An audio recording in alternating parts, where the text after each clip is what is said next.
നിങ്ങൾ ഒരു സിനിമ കാണാൻ തിയേറ്ററിൽ പോയിട്ടുണ്ടെങ്കിൽ നിങ്ങൾ എന്തായാലും കണ്ടിട്ടുണ്ടാവുന്ന ഒരു കാര്യമായിരിക്കും പല സൈസിൽ വെച്ചിരിക്കുന്ന പോപ്കോണുകൾ. സ്മോൾ, മീഡിയം, ലാർജ് എന്ന് പറഞ്ഞ് നമ്മൾ ഓരോരുത്തരെയും പറ്റിക്കാൻ വേണ്ടിയാണ് അവരിങ്ങനെ വെച്ചിരിക്കുന്നതെന്ന് നിങ്ങൾക്കറിയാവോ?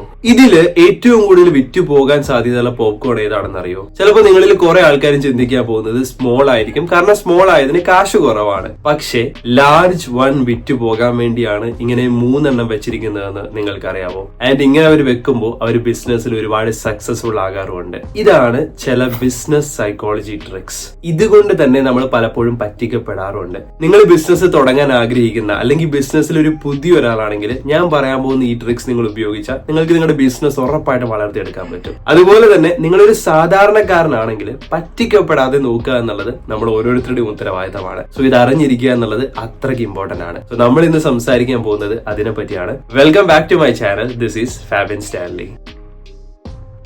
സോ ഞാൻ ആദ്യം തിയേറ്ററിലെ പോപ്കോണിന്റെ കാര്യം പറഞ്ഞതുകൊണ്ട് ആ രീതിയിൽ തന്നെ എക്സ്പ്ലെയിൻ ചെയ്തു തരാം. ഇതിനെ പറയുന്നതാണ് ദ റൂൾ ഓഫ് 3. ഇപ്പൊ നിങ്ങൾക്ക് കാണാം 100 രൂപയുടെയും കാണാം 200 രൂപയുടെയും സാധനം കാണാം. ഇതില് സാധാരണ നിങ്ങൾ ഏറ്റവും കൂടുതൽ വാങ്ങിക്കാൻ സാധ്യതയുള്ള ഏതായിരിക്കും? സാധാരണക്കാര് വാങ്ങിക്കാൻ സാധ്യതയുള്ളത് 100 രൂപയായിരിക്കും. കാരണം അവർ നോക്കുമ്പോൾ 100ന്റെ ഇരട്ടിയാണ് 200 എന്ന് പറയുന്നത്. അപ്പോ 200 വാങ്ങിക്കാന്ന് പറയുന്നത് നഷ്ടമാണ്. അത്രക്കൊന്നും നമ്മൾ ചിലപ്പോൾ ഉപയോഗിക്കുക പോലും ഇല്ല. അതുകൊണ്ട് 100 മതി എന്ന് വിചാരിച്ച് കൂടുതൽ ആൾക്കാരും വാങ്ങിക്കാൻ പോകുന്നത് 100 ആയിരിക്കും. പക്ഷേ 100 നിങ്ങൾ വാങ്ങിക്കുമ്പോൾ ബിസിനസിന് അത് നഷ്ടമാണ്. ബിസിനസിന് വേണ്ടത് നിങ്ങളെ കൊണ്ട് എക്സ്പെൻസീവ് ആയ പ്രോഡക്റ്റ് വാങ്ങിപ്പിക്കുക എന്നുള്ളതാണ്. അപ്പൊ എന്തായിരിക്കും ചെയ്യുന്നത്? അപ്പൊ അവർ ആദ്യം ചെയ്യുന്ന ഒരു ട്രിക്ക് എങ്ങനെയായിരിക്കും? സ്മോൾ, മീഡിയം, ലാർജ് എന്ന് പറഞ്ഞു വെക്കും. അതില് സ്മോളിന് 100ഉം മീഡിയത്തിന് 200ഉം ലാർജിന് 300ഉം വെക്കും. ഇനി നിങ്ങൾ ഏതായിരിക്കും വാങ്ങിക്കാൻ പോകുന്നത്? ഇനി കൂടുതൽ ആൾക്കാരും വാങ്ങിക്കാൻ പോകുന്നത് 100 ആയിരിക്കില്ല, 300ഉം ആയിരിക്കില്ല. കാരണം 100 വളരെ ചെറുതാണ്, 300 എന്ന് പറയുന്നത് വളരെ എക്സ്പെൻസീവ് ആണ്. 200 നോക്കുമ്പോൾ അത് സ്റ്റാൻഡേർഡ് ആണ്. 200 ആകുമ്പോൾ അത്യാവശ്യം സാധനവും ഉണ്ട്,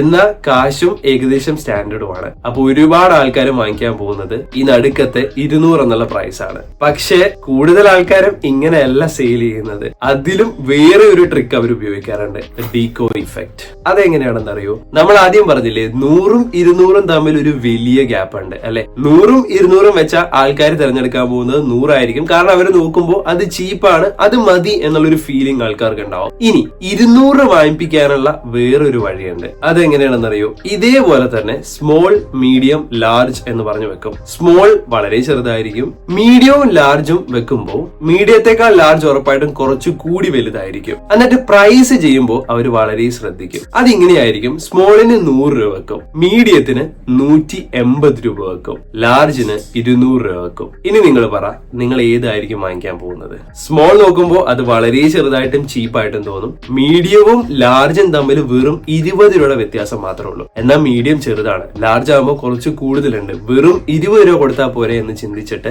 ഒരുപാട് ആൾക്കാരും വാങ്ങിക്കാൻ പോകുന്നത് ലാർജ് ആയിരിക്കും. ആൻഡ് ബിസിനസിന് എന്താണ് ആവശ്യം? അവരുടെ പ്രീമിയം ആയിട്ടുള്ള ലാർജ് ആയിട്ടുള്ള സംഭവങ്ങൾ വാങ്ങിക്കുക എന്നുള്ളതാണ്. ആൻഡ് അവർ സക്സസ്ഫുൾ ആയി. അതായത് സ്മോളിൽ നിന്നും എക്സ്പെൻസീവ് ആയ പ്രോഡക്റ്റ് ആയിരിക്കും അവർ മിഡിലിൽ വെക്കുന്നത്. ഈ മിഡിലിനെ വിളിക്കുന്നതാണ് ഡീകോയ് എന്ന് പറയും. അതായത് ഈ മിഡിലിലെ പ്രോഡക്റ്റ് അവർക്ക് വിൽക്കാനേ താല്പര്യമില്ല, വിൽക്കാൻ വേണ്ടി ഉദ്ദേശിച്ച് വെക്കുന്നതല്ല, ലാർജ് വാങ്ങിപ്പിക്കാൻ വേണ്ടി മിഡിലില് ജസ്റ്റ് ഒരു മിഡ് സൈസ് എന്നുള്ള രീതിയിൽ വെക്കുന്നു എന്ന് മാത്രമേ ഉള്ളൂ. അവർ വിൽക്കാൻ ഉദ്ദേശിക്കുന്നത് ലാർജ് ആയിരിക്കും. അതുകൊണ്ടാണ് ലാർജിൽ നിന്നും ചെറിയൊരു ഡിഫറൻസ് മാത്രമായിരിക്കും മിഡിന് കാണാൻ പോകുന്നത്. ഇങ്ങനെയാണ് നമ്മളുടെ ബ്രെയിനെ പറ്റിക്കുക എന്ന് പറയുന്നത്. നമ്മൾക്ക് ആവശ്യമില്ലെങ്കിൽ പോലും പലപ്പോഴും നമ്മൾ ഇതുപോലത്തെ കമ്പാരിസൺ നമ്മൾ പോലും അറിയാതെ നമ്മളുടെ മൈൻഡ് ചെയ്ത് കഴിയുമ്പോൾ നമ്മൾക്കത് വാങ്ങിക്കണമെന്ന് തോന്നുകയും നമ്മളത് വാങ്ങിക്കുകയും ചെയ്യും. ഇനി അടുത്തൊരു ട്രിക്ക് എന്ന് പറയുന്നത് വളരെ ഫെമിലിയർ ആയിട്ടുള്ള ഒരു കാര്യമായിരിക്കും. പല കടകളിൽ പോകുമ്പോഴും നിങ്ങൾ കാണാൻ പോകുന്ന ഒരു സംഭവമാണ് 999 rupees ഓൺലി. 999 രൂപയേ ഉള്ളൂ, അല്ലെങ്കിൽ 99 രൂപയേ ഉള്ളൂ. ഇങ്ങനെ വെക്കുന്ന പ്രൈസ് ടാഗുകൾ നിങ്ങൾ ഒരുപാട് കണ്ടിട്ടുണ്ടാവും.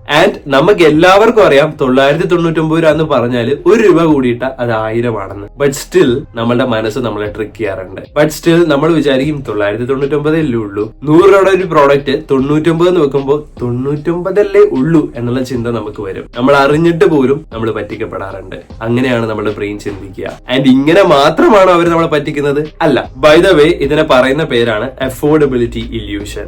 അതായത് വലിയ ഒരു പ്രൈസിനെ ചെറുതാക്കി വെച്ച് കഴിയുമ്പോൾ നമ്മളുടെ ബ്രെയിൻ ചിന്തിക്കും അത് ചീപ്പാണ് അല്ലെങ്കിൽ അല്ലെങ്കിൽ അത് ചെറുതാണ്, അപ്പൊ നമ്മൾ അത് വാങ്ങിക്കും. ഞാൻ ഈ ഇടയ്ക്ക് ഒരു OTT പ്ലാറ്റ്ഫോമിൽ സബ്സ്ക്രിപ്ഷന് വേണ്ടി നോക്കിയപ്പോൾ കണ്ടൊരു കാര്യം ഇങ്ങനെയാണ്. അതില് അവര് 350 rupees പെർ ഇയർ എന്ന് പറയുന്നതിന് പകരം അവര് കൊടുത്തിരിക്കുന്നത് ഇങ്ങനെയാണ്, less than 1 rupees a day, അല്ലെങ്കിൽ 1 rupees per day എന്നുള്ളതും ഞാൻ കണ്ടിട്ടുണ്ട്. ഈ 1 rupees per day എന്ന് നമ്മൾ കാണുമ്പോൾ ഒരു ദിവസം 1 രൂപ മാത്രമേ ഉള്ളൂ, അല്ലെങ്കിൽ 1 രൂപ പോലും കൊടുക്കണ്ടെന്ന് കണ്ടു കഴിയുമ്പോൾ നമ്മളുടെ ബ്രെയിൻ വിചാരിക്കും അമ്പോ അടിപൊളി പ്ലാൻ ആണല്ലോ എന്ന് വിചാരിച്ച് നമ്മളത് വാങ്ങിക്കാറുണ്ട്. അതായത് ഡയറക്റ്റ് ആയിട്ട് അവർ എമൗണ്ട് കൊടുക്കില്ല 350 പെർ ഇയർ, ബട്ട് അവർ അതിന്റെ ഒരു കമ്പാരിസൺ പോലെ അവർ കൊടുക്കും 1 rupees per day. അങ്ങനെ കാണുമ്പോൾ നമുക്കത് വാങ്ങിക്കാൻ തോന്നും. ഇങ്ങനെ ഒരുപാട് വഴികളിലൂടെ ബിസിനസ് നമ്മൾ ട്രിക്ക് ചെയ്യാറുണ്ട്. നമുക്ക് ആവശ്യമില്ലാത്ത പ്രോഡക്റ്റ് പോലും നമ്മളെ കൊണ്ട് വാങ്ങിപ്പിക്കാറുണ്ട്. ബിസിനസ് ചെയ്യാൻ തുടക്കപ്പെടുന്ന ആൾക്കാർക്ക് ഈ ട്രിക്ക് ഒരുപാട് ഉപകാരപ്പെടും. എന്നാൽ സാധാരണക്കാരായ നിങ്ങൾക്ക് പറ്റിക്കപ്പെടാതെ നോക്കുക എന്നുള്ളത് നമ്മൾ ഓരോരുത്തരുടെ ഉത്തരവാദിത്തമാണ്. ഇതുപോലെ ബിസിനസ് ട്രിക്കുകൾ നിങ്ങൾക്ക് ആവശ്യമുണ്ടെങ്കിൽ നിങ്ങൾ എന്തായാലും ഒന്ന് കമന്റ് ചെയ്യണം. ഒരുപാട് പേർക്ക് ഇത് കേൾക്കാൻ താല്പര്യം ഉണ്ടെങ്കിൽ